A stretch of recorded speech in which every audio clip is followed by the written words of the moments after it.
வந்து நான் இயக்குனர் ஆயிட்டேன்.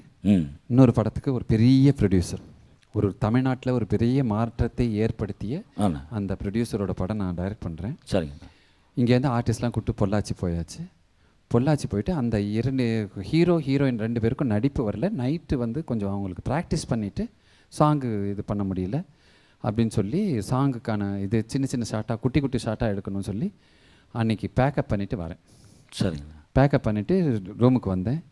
காலையில் எந்திரிச்சு பார்க்குறேன், நானும் ஹரிங்கிற கேமராமேன் மட்டும் இருக்கோம். டோட்டல் யூனிட் பேக்கப் ஆயிடுச்சு. போயிட்டாங்க. அவனுக்கு டைரக்ஷன் தெரியல அவன் அப்படின்னு பொள்ளாச்சிலே விட்டுட்டு வந்துட்டாங்க. அந்த ரிசப்ஷனில் 600 ரூபா பணம் கொடுத்துருந்தாங்க. இன்ஃபர்மேஷனே இல்லை உங்களுக்கு.